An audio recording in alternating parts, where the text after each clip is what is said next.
Hello everybody, and welcome back to your favourite Radical series on all of iRacing, and we are here for round 12. It's a bit of a theme this every single season. We're here at the Nordschleife, and well, considering how the rest of this season has gone, I think this is going to be one of the best Nordschleife rounds that we have seen in many a time.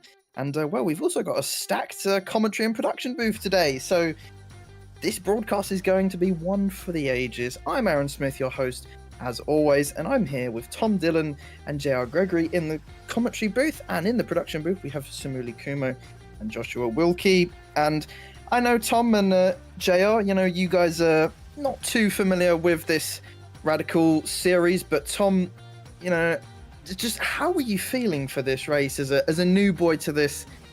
What kind of excitement levels are you feeling? Well, not too far away from the end of the season, are we now, Aaron? So it's going to be exciting to see how these guys can wrap this one up. We've just about got to get the start, though.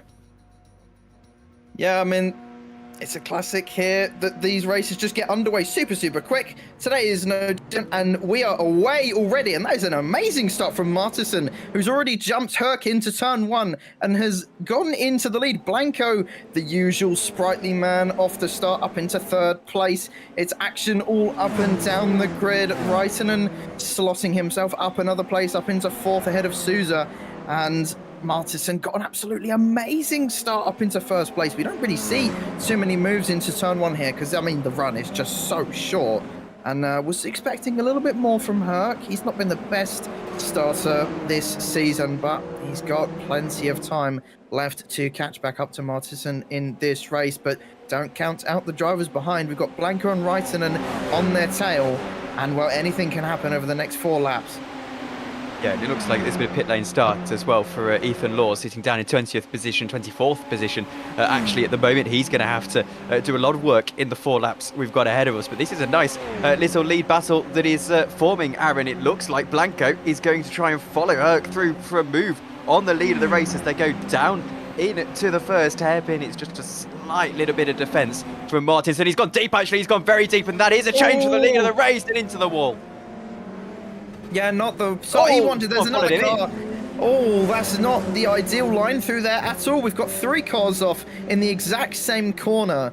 And Martinson, this race already looked in good hands from him, and he's absolutely messed it up in the space of just, I would say, not even, a quarter of a lap. And that's another car off, and that's right into the wall. That's right to Mini. 2 cars off as well. That's Martinson as well. I think in the background, no, my apologies, that was Bolt as well going off. It's absolute chaos on this opening lap. I mean, I know it's the Nordschleife, but a little bit too chaotic for my liking. About half the grid have had their own separate incidents, and Bolt's getting back up and running. But we all know how sensitive this car is. If you get the slightest bit of damage, it can absolutely ruin your race. And well, if you go as hard into the wall as Bolt did, well, you can say goodbye to your chances of finishing this race, as the tow and then repairing your car will just be all that little bit too much. But Blanco, I don't think he expected to be right up in there already. He's up 1 place from where he started and is giving chase to Van den Hoek in first. And we know how quick the Dutchman is. He's super quick. There's another car off. I think that's Gonzaga.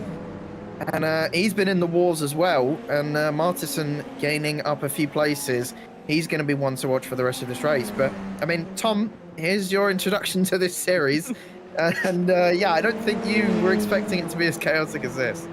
Well, no, I mean, I've loved it so far. It's like they're driving in the wet with how quickly the cars slid off there. I think just a bit of understeer the guys catching. This is a side-by-side battle, though. It's the number 16 car trying to get up the inside. That's on Martinson. And into the wall he goes. And that is just straight. That corner there, actually, is almost blind. It's so quick to come up on you, and he's just overcooked it, gone into the wall. Someone we haven't spoken to yet today, actually, who is alongside us in the commentary box, is JR Gregory. JR, how do you assess the start of this one? Because it's been absolutely chaotic. A little crazy, I gotta say. It's I can feel for the drivers. You always have a little bit of extra adrenaline as you venture out onto the green hell. These radicals are a handful, a lot of power, no TC, no ABS, and cold tires to boot on these opening couple of corners, and I think we saw some opening lap jitters, not affecting Philip up front, of course, but throughout the field, we've had some people not really respect the cold tire radically here.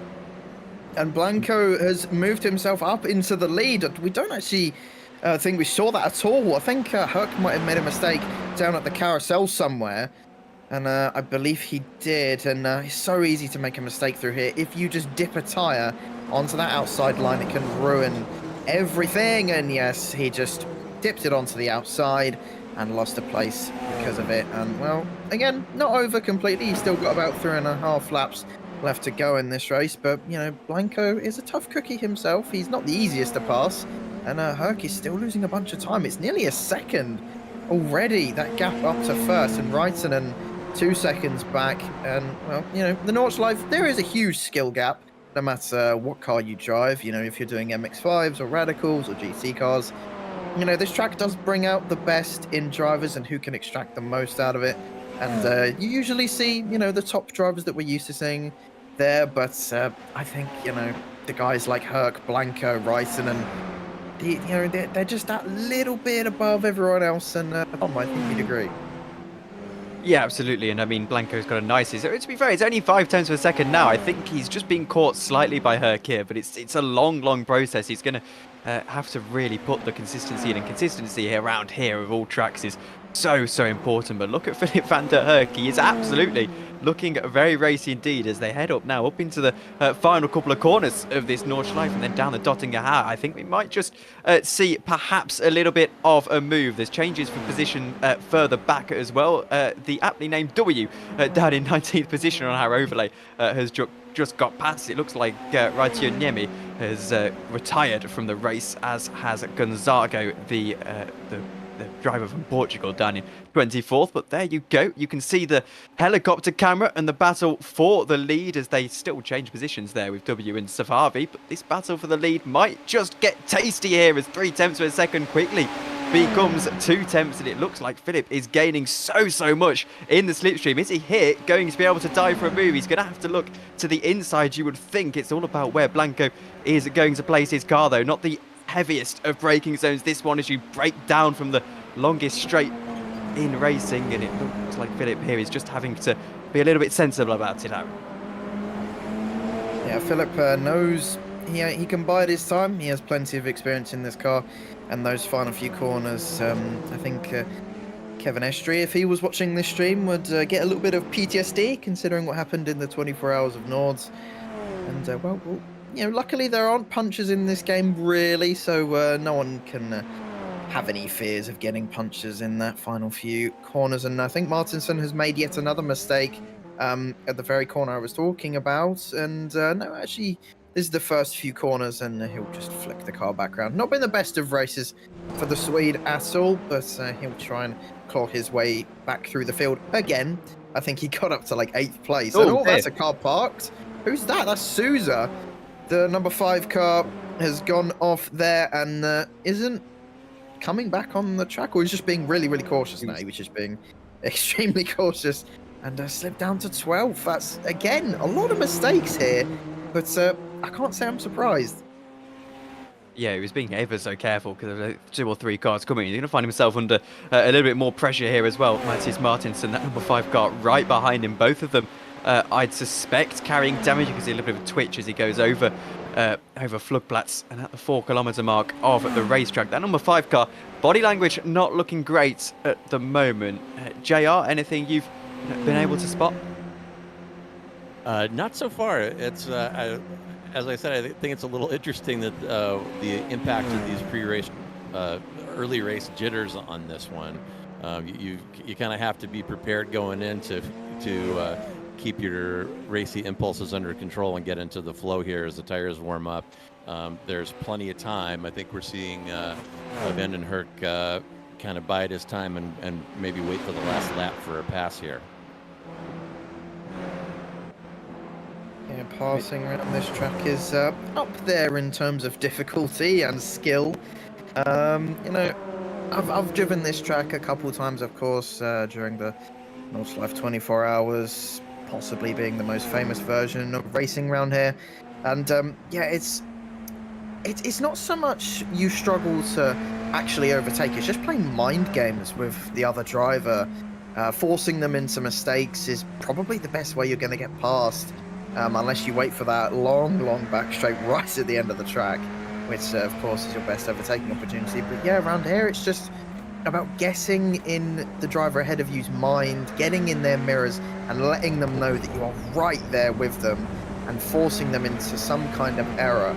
And if you can do that, well, I'll say you'll have a pretty good day of racing. As we see Rocha trying to get past Western Inc. in 4th place. This next few couple of corners is one of the better overtaking opportunities, but it requires, as James Hunt would say, a lot of balls, since it's quite narrow through here and very high speed. And Rocha trying to go for the outside. It's not the ideal line, but if he can get it done, it is so satisfying. He now switches to the inside as Western Inc. actually gave up that inside line, which is not going to help him at all. And I think Rocha has already made himself up ahead, up into 4th place, and that was a good battle between these two.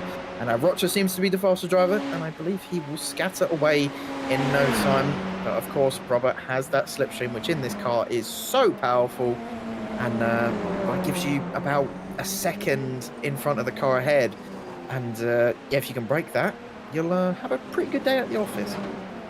Yeah, well, the gap with the lead isn't, well, as I say that, it's expanded a little bit to 1.2 seconds, but it was it was keeping Blanco well and truly honest for a moment there. We also now have, I think it's 5 retirements from this race, or 3 official retirements, and 2 people I don't suppose will be continuing. Ethan Law is still a lap down, so he's, well, just circulating, and imagine at this stage, but I'm keeping an eye on that battle for a lead here, Aaron, because I think if Herc can just get into that slipstream that you talk about being so powerful, he's going to have a real opportunity. You also, as we look at John McCutchinson going through up into this one, technically be, I suppose, sector 2 of the Nordschleife, just up into the carousel, isn't he? My Nordschleife knowledge being tested here, but no, I think if Reitinen can, if Reitinen doesn't pick up the pace, perhaps, then Rocha might just be on his tail towards the end of the race. You know, we've already got 2.5 laps to go, but that is quite a long time when the lap is 6.5 minutes long. Yeah, it really does dwell on the mind around here, especially in these higher downforce cars where, you know, compared to GTs where you are using all of the curbs pretty much, in these radicals you want to do the opposite, since these cars hate curbs, especially this season. They do not react well to them at all. Getting on traction this season as well has been a massive issue, but luckily around this track it's mainly medium speed corners. But it also means if you make a mistake, you're likely to end your race, since, you know, you're going, I'd say 100 miles an hour into a wall. Not going to do your front suspension any good. And, well, Blanco and Van den Hoek up front seem to be having no issues with this whatsoever, and they're pulling away from the rest of the field at a rate of knots. And I can't say I'm surprised. These guys have been pretty much top of the field for all of this season. Van den Hoek has, of course, made those crucial mistakes, I think about 3 or 4 times this season, which has cost him victories. But again, today, another crucial mistake cost him a victory. We still, when we cross the line, have 2 laps to go. And we'll see if Blanco can hold on to this. And JR as well, from what you've seen from the top 2 at the moment, you know, who's your money on? We love to do this here, you know. See, where's your money between Blanco and Herc? Well, I'll tell you what, despite the fact that Philip is running in P2 here, I really think he has the advantage in this 4-lap race, and I don't think he's going to press that advantage until the last lap. We're going to see some moves down that back straight using the draft, and you know, running in P2 throughout the entire race until the very end may be exactly what Van den Hoek wants out of this. And to add to JR's point, Aaron, if you don't mind quickly, if he can get that slipstream, he basically wants to have to make that move on the final lap. You don't really want to be sat behind or you don't want to be ahead for the majority of that final lap, because the slipstream, as you said, is so powerful in these cars, as evidenced by what we're watching here as they go up the hill. It's, you know, it's well and truly in Herc's hands, and Blanco won't fancy his chances of defending if it does go to that final lap. I've known these two for an hour, and they're already speaking facts. I couldn't have put it better myself. I'd rather be Herc in this situation. I was talking about earlier that mind game round here. It is really important. I think round here more than track position, because that final sector round here, you are left so vulnerable. You can't do anything. It's probably one of the only circuits in the world where genuinely there's nothing you can do about the car behind, because like you were saying, the slipstream in this car is so powerful. They will just breeze past you, and you just kind of have to sit back and watch painfully as you lose the position. And of course it might be for the lead. So yeah, I think as long as Herc can just stick on the back of Blanco and put him under pressure, he might just have the upper hand round here. But Blanco has put in some really good laps this race, and I don't know who's going to win it, to be honest, because Blanco really is putting him some really good sectors, and well, as long as he can keep it on the track, he might be able to get this dub. I believe it will be his first or second win of the season, and I believe I might have just jinxed him. He's made a mistake somewhere, and the gap has come down to two tenths, and well, it's again not enough to open up the gap. Oh, there he's on the grass. He just manages to keep it on, and I was just saying it's not enough, but he's under real pressure now. We're not even on the final lap yet, Tom. And I think here, Herc might just go for the move as they go down into the heavy braking zone. Speed limit here in the real world, if I'm not mistaken, to avoid massive crashes. No speed limits in this one. Suzu's just got past Buers, as well as Rocha gets past Wezinik 2 into 4th position. That battle was going on. Here you can see it once again, Rocha versus Wezinik, and they have been close together for quite a while. Here, that's sort of lap and a half or so, and finally able to make that move stick is the Brazilian in that number 9 car. But 3 tenths of a second, Herc is being smart, and he's staying behind for the time being. As I said, I'm not too sure he's going to go for this move too hastily. He's definitely going to have a look at it, and I think if it presents itself, he'd be stupid to not take it, but he's got to bide his time here. And as I said, I'm not too sure if he gets the chance on the Dottinger Howe, if he's going to actually make that move down into the final corner. But if he gets the chance here, maybe in this sector 2 and sector 3, he'll take a stab at it. Honestly, I think he was lifting off down that last straight that we just went through, and I think I can kind of understand why, because Blanco is making quite a few mistakes on this lap. I think he knows that he can just bide his time, and maybe he doesn't even have to go for the move at all. He just has to wait for Blanco to make a mistake, and he can just nip on past. And well, if it doesn't end up being like that, then he can just wait for the final lap and then overtake him down the back straight, and jobs are good. And I think Blanco is under a lot of pressure right now, and Philip is just holding all of the cards and is shuffling them, waiting for his opportunity. And this is the kind of racing that we expect here at the Nordschleife, and that we also absolutely love.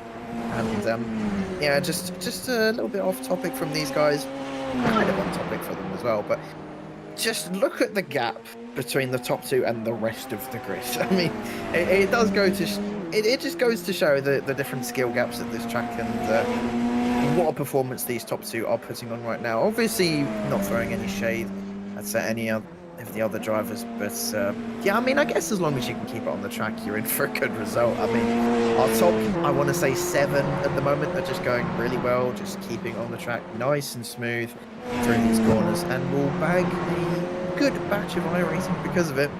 And yeah, we've still got another lap and a half to go, and don't go anywhere, because I mean, the 1 lap round here is where it all goes completely wrong. Well, hopefully, if your Herc goes completely right, is still right on the tail of that number 1 car of Rafael Blanco, number 1 at Seed. Now, I'm not a massive iRacer myself, so if I'm wrong on that, then correct me, but I'm pretty sure that number 1 car and the number 2 car means that they're a sort of nominal favourite for this race, according to the sim, the number 1 seed, if you'd like. And here they go, round the final corner of this Nordschleife circuit now, and Herc, this is going to be telling. Is he going to go for the move down the long Dottinger Howe, who will definitely have the slipstream? He'll have the pace in the straight line. The question is whether he's going to back out of the throttle like he has done on the previous couple of laps. Here he goes. Look at the closing speed between the two of them, and I think he's being a little bit cheeky here, isn't he, Aaron? He's backing out of the throttle as he goes down the straight. He doesn't want to pull alongside. He doesn't want to go for that move. He is putting all his eggs in the last lap basket. He absolutely is. He wanted nothing to do with that. He was checking his email on that straight, having a sip of his beverage, and you know, you got to look back to what looked like a minor error in the carousel on lap 1. And if this unfolds with Van der Herk making that pass on lap 4, I'm going to ask you, was that really a mistake, him running wide there, or did he want to run this race in P2? Well, I wasn't actually thinking of that, but you know what? It could be a possibility, because, I mean, we know the mind games that some of these drivers can play, but that is a really good point. I didn't think of that, but I don't know. The mistake did look I mean, we have seen Philip make a few mistakes this season, so at the time it didn't seem too surprising. But who knows? Maybe he did just think, "Whoops! Oh no, I've made a mistake. Oh, that's a shame. Oh no, I'm in second. Oh well, that's damn it. Oh, I'm gonna have to sit behind now. Oh, for God's sake!" But I mean, who knows? I mean, Blanco. You saw on the last lap, he looked like he was under a lot of pressure. But he's still got another lap to settle this race, and maybe Blanco might make a, quote, mistake at some point and just let Philip through, who knows. And the mind games continue for this last lap of this race.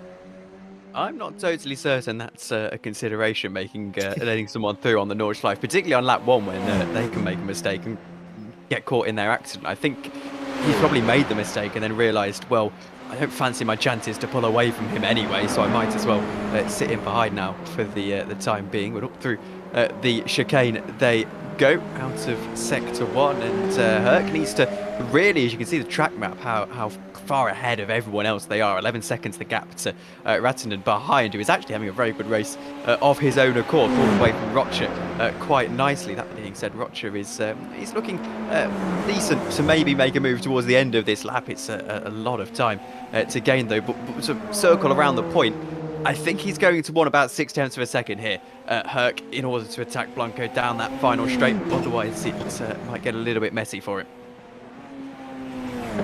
Yeah, you do want a bit of a gap, since if you're too close, then you're both just running side by side down that last straight, just looking at each other for like a mile and just waiting for the end. And yeah, you kind of want that little bit of a gap so you can gain a lot of overspeed and just shoot past, and hope that they don't tuck back into the slipstream and then just re-pass you again. Yeah, it's going to be very intriguing these last few minutes of this race, and of course it's not the only battle that's going on. We've got plenty of battles up and down the grid. Of course, for third place, that's not completely over. Rocher has showed some decent pace, and of course mistakes can always happen in this track, and Friedrich is fairly close to McCutchinson for 6th as well. And, just never know around this track. Anything can happen at any moment, and who knows, as I speak, someone could be spearing off over a barrier, but it doesn't look like it. Everyone is keeping it on the track all nice and clean for now.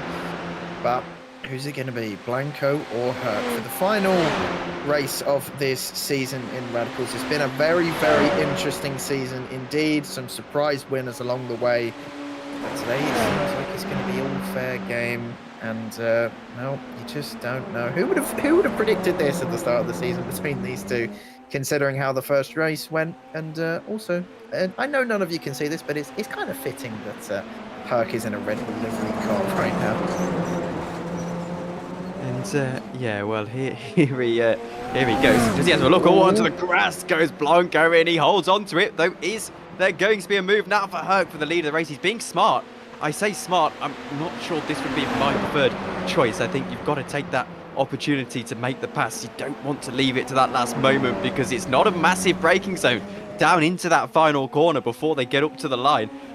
So, there's a very real possibility that Blanco could just defend. He's really, as I said, putting all his eggs into one basket. Yeah, Herc definitely backed out there. He was down to 1/10, and after that bobble by Blanco. He definitely pulled it back down. Oh, a little bit wide there for Blanco. It's so close. I think Blanco really is trying to push everything out of this car and extend that gap to Herc, as he's not got long left to go until that long back straight, and he needs around a second, if not a little bit more, to be safe from the driver behind. But I don't think he's going to gain 3/10 in these final few corners before we reach it, unless he pulls something out of his backside. We've seen some drivers do it before, where they just decide to go quicker, like it's a Hollywood movie. But I think, yeah, you can see that Herc is in that slipstream nicely, and Blanco is all over the place. And, well, get ready, folks. This race is nowhere near over yet. Who's going to get the final race win of the season? Is there going to be a massive crash between these two, and it's going to go to Reitinen or Rocher, or maybe even someone in last? We just don't know. I don't know. You don't know. Let's get ready to find out as we come around these final few corners before we head onto this straight. You can see both of these drivers pushing it right to the limit, but it's all in vain. Philip tucks in and actually pulls out a little bit. And I think it's a little bit of a strategy, since he doesn't want to catch up too quick and then allow Blanco to re-overtake, and you can see he's getting so much speed and pulls out of the slipstream and already overtakes Blanco. And I just don't think Blanco's going to have the opportunity to fight back. I could be wrong though, and he does. He's got the slipstream again. This is going to be a test of bravery into these final few corners. They run side by side once again. Oh, he's ready to and Herc spins round again. For the third time this season, Herc has been spun round by his own self, and Blanco is going to take the final win of the season. That was an incredible test of skill and bravery, and Blanco takes the final victory of the season. Herc is going to be kicking himself after those final few corners. And it's not over yet. I told you this battle would go on between Hutchison and Friedrich. Actually, it's between Garrow and Friedrich, never mind. But Friedrich just about manages to stay ahead. Is Garrow going to go for a last lap lunge into the final corner? No, he can't quite do it. And, oh, wow, well, I said it wasn't over yet, and I was right on that. Herc is quite lucky, actually, to still manage to pick up second. He, spun it around 150 odd miles an hour. And somehow managed to keep it out of the wall and finished second in the end. The number 2 finishing second, rather fitting if I do say so myself. But wow, that was interesting to say the least. And welcome to Radicals, everyone. This is what it's all about. Yeah, and I think he did it all to himself, didn't he, as well, Philip, there? It was, I think he just got onto the grass, perhaps, and got the car loose. But Blanco, well, that's a bit of a reprieve, because I'm, again, not too sure he had that move done. Herc definitely had a lot of power on that outside line, particularly as he was travelling slower, as well, and the potential to brake just that little bit later than his rival. But we've got a replay of it for you. So here's what happened then to Herc. I think onto the curb. There you go. There he gets loose on the curb, not the grass. Just aggressive. Far too aggressive. And again, he'll be kicking himself for that, because he had that race win in hand. He really did. And he would have felt like that move was done on his part. I'm sure Blanco would disagree with him. But again, he'll be kicking himself. That's frustrating. I think frustrating doesn't even begin to describe it. Losing a race like that as a driver is oh so painful when you know it was in your hand and it just slipped away at the last second. And yeah, I can feel for Philip. Definitely, it's not the ideal way to finish a race, but I mean, we kind of expected that level of chaos from this track, and yeah, we were not disappointed. I'd say it was a rather fitting end to this season. It's been chaotic from start to finish. One of the most chaotic Radical Series seasons that we've had, actually. And we'll see what happens next season as we just wait for the final few drivers to finish that lap. And we're going to be here for a while. So, grab a biscuit, maybe a cup of tea. I don't know what time it is everywhere, where everyone's watching, but just chill for these next few minutes, as we're going to be waiting for a while. But while we are waiting, I mean, I got to ask, since you two, you're new to this series, first introductions, first impressions mean everything. What do you guys think? I Who wants thought to it go was first? spectacular. I'll go first. I thought it was spectacular. I really did. That last lap was dramatic, and it was fantastic as well because you could see Blanco was pushing for all that he was worth, and Herc was also pushing for all he was worth, and eventually we got our dramatic finale that we wanted.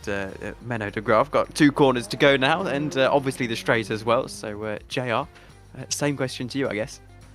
Oh, I thought it was. I purchased this car a couple laps yesterday to kind of get myself in the mood for the race, and obviously iconic, fantastic track, the most challenging track in the world, I think it's safe to say. And the car was fantastic, ton of grip, ton of power. The one thing I did know, that's something that might have caught Phil out at the end there, is the car has a lot of downforce until it doesn't. So getting up on the curb will break that seal that the wind tunnel and diffuser has to the track, and you go from a lot of back downforce to no downforce at all in an instant. Though, and I think and that can happen in quite a few places on the track with the elevation changes and bumps and kind of bouncy suspension. So it was a handful, but absolutely exhilarating, and I'm super pleased with how the race turned out. Congratulations are definitely due to Blanco and Vandenberg for a great show.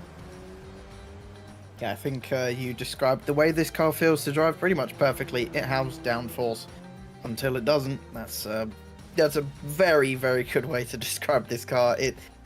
A lot of this season, it has really felt like that, where suddenly the car has amazing amounts of grip. You're going around corners at 1,000,000 miles an hour, and then the next corner, everything just disappears, and it's just like, what's just happened? You're spinning, facing the wrong way, just wondering what on earth just happened. And yeah, this car's been a tough cookie to drive this season, but in happening, it's This car looks like a tough cookie as well. Marco's car. I was just gonna say.